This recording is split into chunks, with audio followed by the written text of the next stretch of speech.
You think you're free, but if that were true, why can't you sit in silence without needing a screen? You wake up and grab your phone before you even breathe. Scroll, swipe, consume. A video while you brush your teeth. A coffee with a podcast. Music to avoid the silence in the car. And when the world finally pauses, when it gives you a brief, sacred moment to just exist, discomfort, like something's crawling just beneath your skin, urging you to click something, eat something, feel something, anything. This isn't a coincidence. This is conditioning. Pleasure isn't just a treat anymore. It's a drug. And not the wild, dangerous kind you're warned about. It's the safe kind. The socially acceptable kind. The one that arrives in likes, reels, playlists, and Amazon boxes. It's everywhere. And it's killing you. Slowly. Quietly, politely. Aldous Huxley warned us. While Orwell envisioned a world where control came through violence and censorship, Huxley saw a future that was far more terrifying. A world where no one needed to be forced into obedience, because we'd be too entertained to care. And here we are, trapped in a prison with no bars, addicted to pleasure, allergic to discomfort, and convinced we're free. But this isn't freedom. This is servitude in disguise. When everything in your life is designed to keep you comfortable, what happens when reality hits? When boredom creeps in, when sadness shows up without a filter, you reach for the next hit. Social media, food, shopping, porn, anything to fill the void, and it works for a second until you need it again. That's not leisure. That's dependence. The most dangerous prisons are the ones you don't know you're in, and the most effective chains are the ones you think you chose. No one's forcing you to scroll. No one's holding a gun to your head saying, consume this, eat that, keep going. But try stopping just for a day. See how fast your mind screams. See how fast your fingers twitch. That's not choice, that's programming. We've been conditioned to escape discomfort before we even understand it. Feel lonely? Text someone. Feel bored, open TikTok, feel sad, eat, scroll, buy. Every unfiltered emotion is an emergency to be anesthetized. Every pause is treated like a glitch in the system that must be smoothed out immediately. And here's the catch. It's not just about dopamine, it's about control. Because the more addicted you are to feeling good, the less capable you are of questioning what's happening around you. The mind can't think critically when it's constantly distracted. It can't rebel when it's always entertained. It can't wake up when it's flooded with noise designed to keep it asleep. Huxley knew this. In Brave New World, the government didn't use pain to control people. They used soma, a perfect pleasure drug.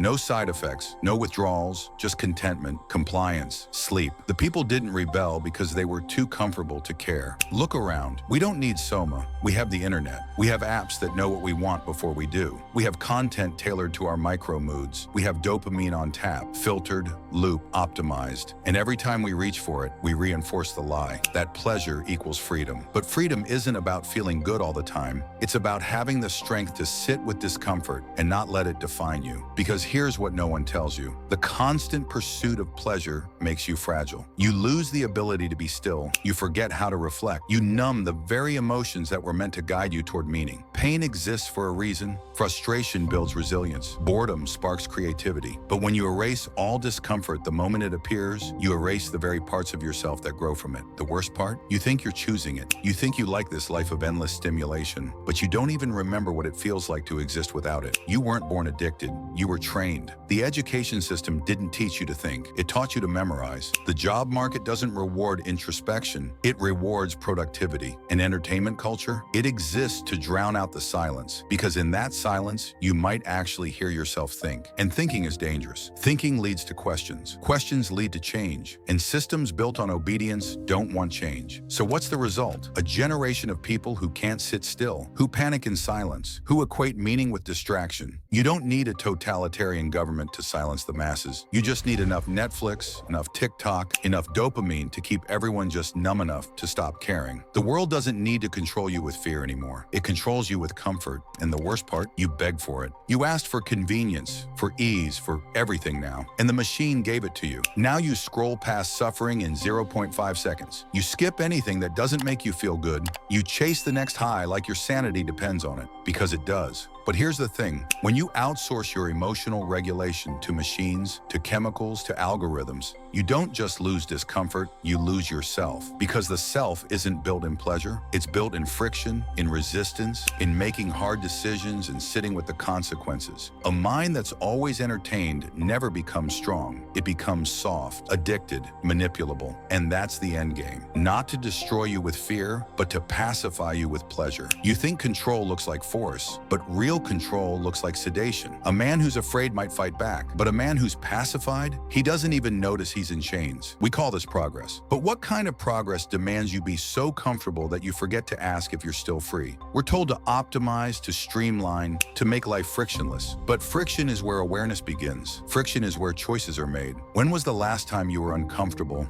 and didn't try to escape? You don't grow by skipping ads, by swiping left, by curating your feed to avoid reality. You grow when you're bored and don't run, when you're hurt and don't numb it, when you're lonely and choose to feel instead of scroll. But growth doesn't make money. Numbness does, and so you become a product. Not in some dystopian, metaphorical sense, but literally. Your attention is sold, your preferences are tracked, your identity is fragmented into metrics, optimized for targeting. Not because you're valuable, but because you're profitable. You're not a citizen, you're a consumer. And as long as you keep consuming, the system keeps running. What would happen if you stopped? If you turned it all off? If you sat in silence long enough to feel the anxiety under the surface? The one that's been waiting to speak to you for years? That's what they don't want. Because a person who can tolerate silence is dangerous. A person who can feel pain without begging for a distraction is powerful. A person who can look at their discomfort and say, I will not run, that person is free. And that kind of freedom, it doesn't sell well. They'll tell you pleasure is your right, that ease is the goal, that if it's hard, it's wrong. But that's a lie sold by those who profit from your weakness. True fulfillment is earned. It comes from meaning, from effort, from the courage to confront yourself when it's easier to escape. And yes, it hurts. It's supposed to, but pain is not the enemy.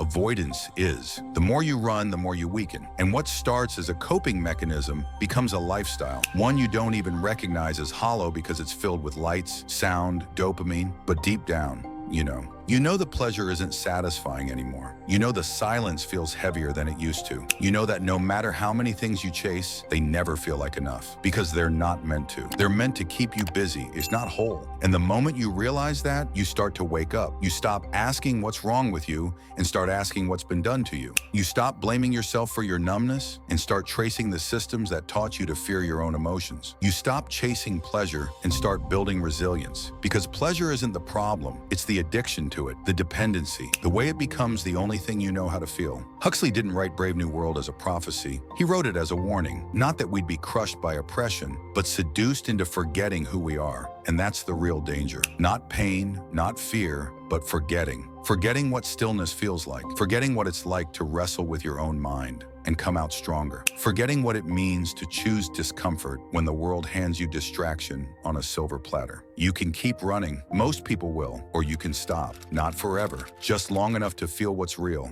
Long enough to hear your own thoughts before someone else replaces them. Long enough to ask the only question that really matters: who are you without the noise? Because that version of you, the one underneath the scrolling, the buying, the numbing, that version remembers, and it's still waiting.